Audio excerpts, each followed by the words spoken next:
Bom dia, graça e paz. Estamos aqui ao vivo numa transmissão do Facebook, nos devocionais da Igreja Batista Maranata. E eu quero saudar a todos mais uma vez, agradecer pela presença aí, membros da igreja, amigos, visitantes, são sempre muito bem-vindos. Hoje é dia 1º de agosto, o mês de julho já se foi, reta final de 2020. Para muitos já é um alívio, para muitos ainda tem muita caminhada. Eu particularmente também acho que tem muita caminhada ainda, mas a verdade é que até aqui o Senhor nos ajudou. E a nossa esperança é que 2020 continue da mesma forma. Legal. Vamos lá então, o pessoal vai estar chegando, a gente vai começar então e vamos orar para a gente poder conversar um pouquinho sobre o que Deus tem para a gente no texto de hoje. Vamos orar? Deus, muito obrigado pelo dia, por mais essa manhã e a certeza, Pai, que se ela aconteceu é porque as suas misericórdias se renovaram, Deus. Muito obrigado porque elas nos sustentam e evidenciam, Pai, a nossa fragilidade e o seu poder. Abençoe o tempo de agora, abençoe cada um que vai estar ouvindo e que vai ouvir mais para frente, e que seja uma bênção e seja prático para a vida de cada um. É a minha oração, meu Pai, em nome de Jesus. Amém. Ok. Ah, a, a, a outra oportunidade que eu tive de fazer o devocional, eu falei sobre integridade cristã, né? E isso está diretamente ligado ao seu relacionamento vertical com Deus, não é? E a importância de você ter os seus princípios baseados nos princípios bíblicos e vivê-los de acordo e não abrir mão de nenhum deles, não negociar nada disso. Hoje o que eu quero falar um pouquinho mais seria de um relacionamento não numa linha vertical, mas um relacionamento numa linha horizontal. Na questão de relacionamento entre irmãos, crentes em Jesus. Os cristãos se relacionam. A Bíblia, ela nos recheia de informações, de princípios, de caminhos a serem seguidos para nos relacionarmos bem uns com os outros, né? Então a gente chama isso de mutualidade. São atitudes, ações que é uma via de duas mãos em que você pratica, em que você cede e você depois recebe atitudes e valores. Depois que a igreja do Novo Testamento ela é instituída, né, e esse formato que é mais parecido com os nossos de hoje em dia passa a acontecer, a gente percebe que Paulo, principalmente nas cartas que ele escreve para as igrejas ou para os seus pupilos, seus trainees, ele se preocupa muito com a questão de relacionamento entre irmãos. Isso, logicamente, por informações que ele recebia, e ele então advertia as igrejas de como se relacionar uns com os outros. Obviamente, inspirado pelo Espírito Santo de Deus, por isso que as palavras eram perfeitas, ele escreveu aqui uma série de ordenanças, de mandamentos de como se relacionar. É uma série bem extensa, isso caberia até mesmo uma série de estudos, inclusive já houve uma série de estudos na nossa igreja sobre mutualidade. E o interessante é que para cada igreja ele tem um foco, né? Então, quando você olha assim uma igreja sendo admoestada em determinado assunto, você meio que traça um raio-x, um perfil de como é que anda essa igreja, né? Então, por exemplo, quando você pega a igreja de Corinto, em cima das instruções que Paulo passa, você começa a perceber que a igreja tinha problemas sérios de divisões, panelas, moralidade, questão doutrinária. Então, Paulo focava nisso quando tratou com a igreja de Corinto. Quando fala de Éfeso, ele admoesta sobre a perda, né? Sobre a insensibilidade, como se o primeiro amor tivesse indo embora. Então você já começa a traçar um perfil de como que era essa igreja, né? Filipenses, pastor Marcelo pregou domingo passado a questão da humildade, né? Tem uma ênfase na alegria, né? Da carta, mas a humildade é o foco principal da carta. Então, em cima das instruções, você percebe a importância que é dada do escritor novamente dizendo, inspirado por Deus para isso. Então, eu estou dizendo isso para a gente perceber que como Deus se preocupa com relacionamento. Deus deixou uma série imensa de versículos e de princípios bíblicos porque Ele se preocupa com o relacionamento. Porque a nossa vida ela é feita de relacionamentos. A gente tem que se relacionar uns com os outros. É assim que Deus criou. Então, a gente consegue ver preocupações no sentido de confessar uns aos outros. Tiago 5,16. Perdoar, Colossenses fala em perdoar. Ensinar, Colossenses de novo. Servir uns aos outros. Hospedar, orar. Aí vem saudar, cuidar um dos outros, se sujeitar. Tem também os mandamentos negativos, né? De você não ter inveja, não julgar, enfim. Você sempre vai ter uma posição bíblica daquilo que Deus criou para o seu relacionamento. E hoje, o foco do nosso papo de hoje será em aconselhamento. Colossenses 3,16 diz: hoje habite ricamente em vós a palavra de Cristo. Ensinem e aconselhem-se uns aos outros, com toda a sabedoria, e cantem salmos, hinos e cânticos espirituais, com gratidão a Deus em seus corações. Pensando em aconselhamento, aconselhamento é uma atitude muito fácil, muito prática, muito instantânea, muito reativa de cada um de nós, né? Você dar um conselho, você dar uma opinião, você dar um parecer pessoal é muito rápido, muito prático. Então, pensando um pouquinho na pessoa do conselheiro, na figura do conselheiro, a gente pode formar aqui um quadro e dependendo da sua situação, da sua realidade, da sua idade, da sua experiência ou do seu ofício, enfim, você forma uma ideia de conselheiro que você pode perceber hoje que ela é furada e que ela traz problemas, ou não, que está alinhada com o princípio bíblico.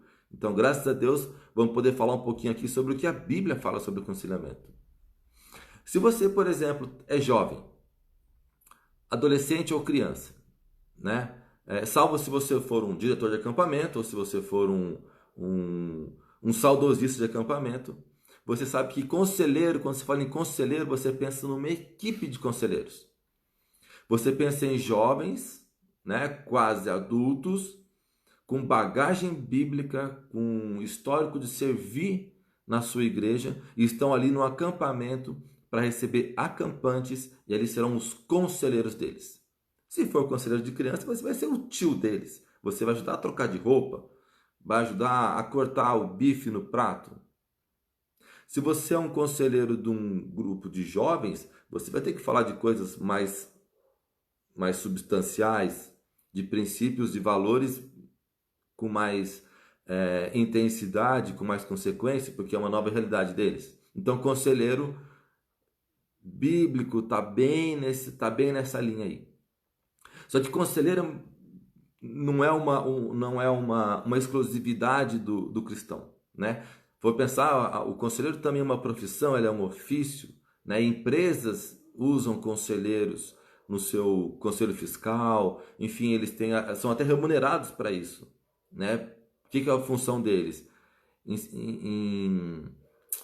Para você ter uma decisão, uma tomada de decisão, você vai ter conselheiros que vão enxergar a situação, vão clarear a situação, vão jogar luz ali sobre possíveis consequências e possíveis vantagens a ser decidido e baseado no parecer deles, o presidente, enfim, o diretor vai tomar a decisão depois de ouvir conselhos do Conselho Fiscal.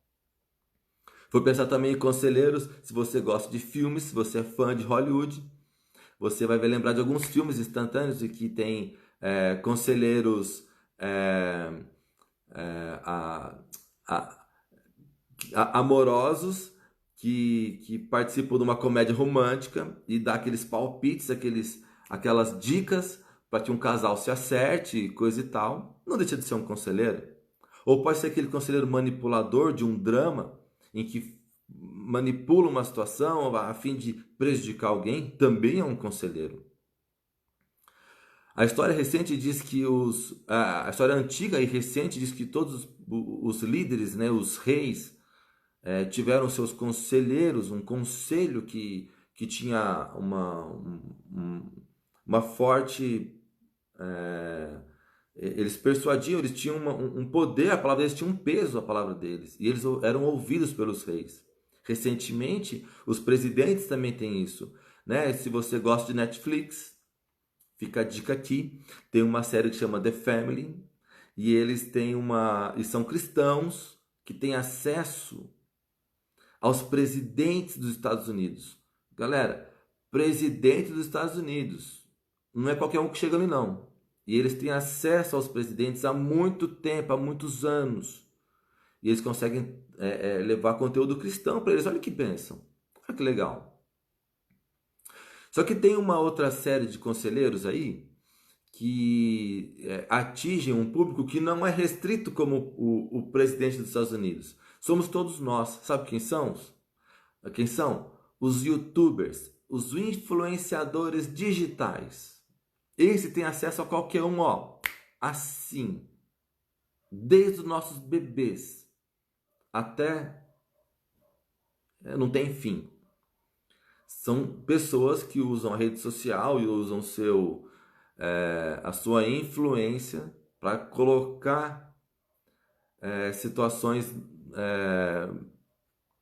atualizadas e direcionar conforme o seu próprio entendimento. Enfim, vocês estão percebendo aqui que conselho, ele não é exclusivo cristão, ele é do mundo.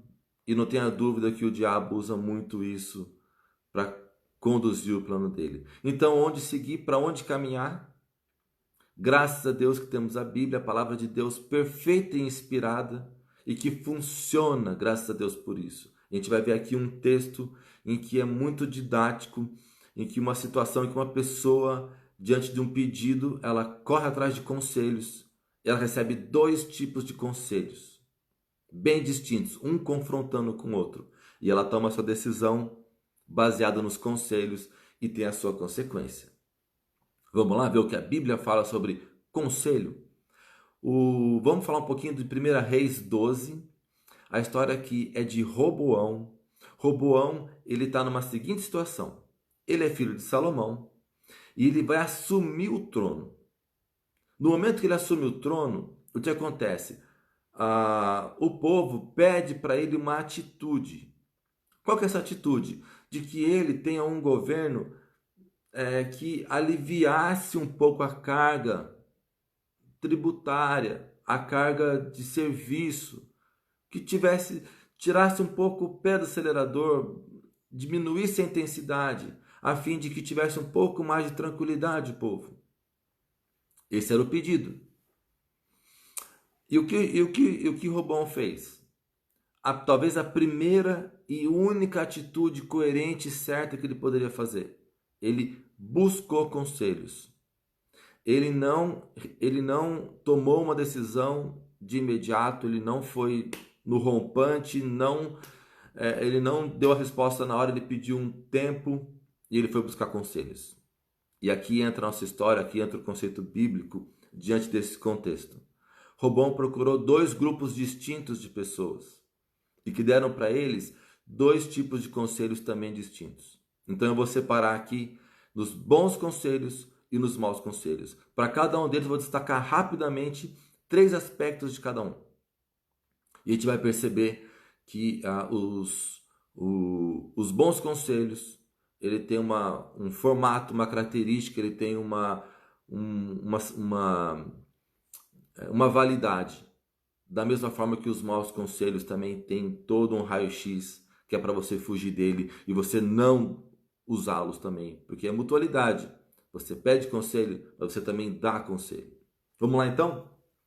Então no capítulo 12 de 1 Reis, o texto seria um pouco longo para ler agora, então conforme eu for citando a situação, eu vou citando aqui os versículos, ok? Então Roboão está na situação, ele está procurando conselhos para saber se ele alivia ou não o pedido, a situação do povo que foi pedida para ele. Se a gente for procurar aqui os bons conselhos, no versículo 7, a resposta que ele recebe do primeiro grupo, que é dos bons conselhos, que é dos homens experientes, aqueles que estiveram anteriormente no governo do seu pai e agora estão com eles, olha o conselho que eles dão para Roboão.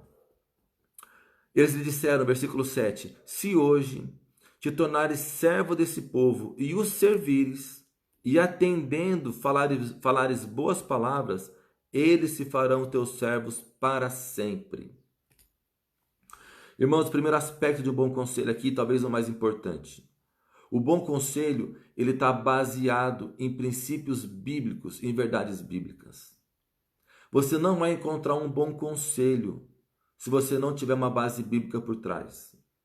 Não basta a conversa ser agradável, não basta o tom da conversa ser bom, não basta o seu conselheiro ser uma pessoa super jóia, legal, querida e amada. Se ela não tem base bíblica, questione o conselho dele. Se durante uma sessão de aconselhamento, num bate-papo informal, se durante uma conversa de videochamada, você usar um bom tempo, meia hora, uma hora, a conversa foi muito agradável, mas não foi citado um versículo, não foi citado um princípio bíblico. Irmãos, esse conselho, ele pode estar baseado em qualquer coisa, menos na Bíblia, e não vai funcionar. Veja bem o conselho que ele recebeu aqui dos homens mais maduros. Rei, sirva o povo. Liderança por modelo. Irmãos, isso não está totalmente alinhado com aquilo que a gente aprende. Esse não foi o padrão que Deus colocou em todos os líderes da história do povo de Deus. E a gente viu depois caminhando no Novo Testamento e na figura dos nossos pastores de hoje, na figura de toda a liderança da igreja de hoje, liderança de serviço. Então a primeira coisa que esses homens deram para ser um bom conselho, eles usaram uma base bíblica. Regra número 1, base bíblica, seja qual for o conselho que você vai dar, ou se você for pedir, identifique se tem um texto bíblico por trás dele. Segundo aspecto do bom conselho, o bom conselho tem um custo. Ele vai gerar em você uma luta pessoal. Porque se nós temos uma tendência pecaminosa, o conselho que seja bom, que venha da Bíblia, ele vai gerar um conflito em você. Ele não vai encaixar fácil, ele não vai vir com um bom gosto. Ele vai vir um bom gosto no sentido de degustação. Ele vai vir com uma coisa amarga, difícil de aceitar, porque vai estar entrando em choque com aquilo que você mais quer fazer, os desejos do seu coração, que geralmente não são bons. E o terceiro aspecto do bom conselho, aqui no versículo 6, tomou o rei Roboão conselho com os homens mais idosos, mais experientes. Irmãos, conselhos têm que vir de alguém com experiência. Aqui era uma experiência realmente de idade, gente que já tinha visto a história acontecer, que não precisou prever nada, eles já viram o lógico, coisas que só quem passou pela história viu.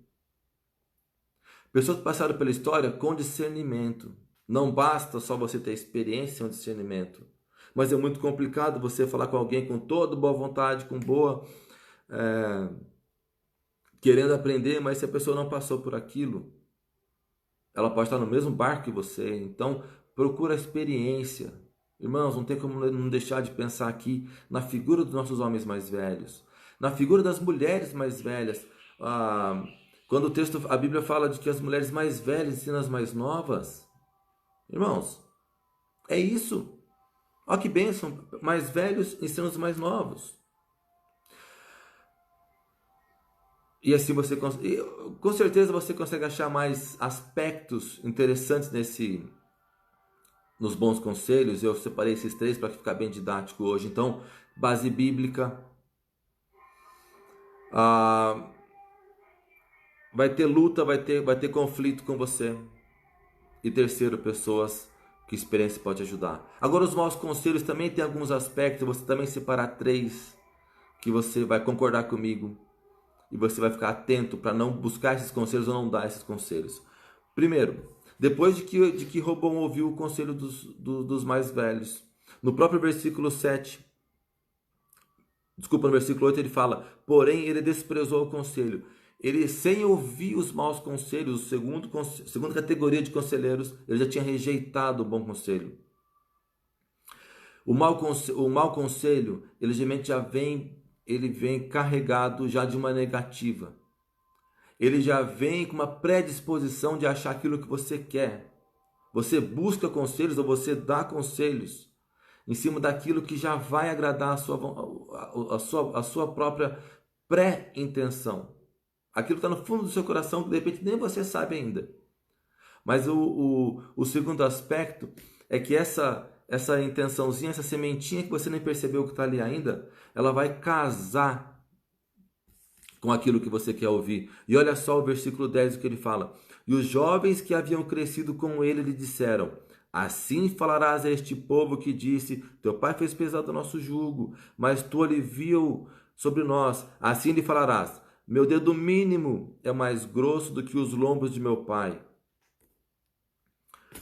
Irmãos, o mau conselho, ele vai trazer um casamento com a sua predisposição de ser mal. Ele vai trazer um encaixe perfeito, um encaixe padrão, arroz com feijão, queijo com goiabada, Romeu e Julieta,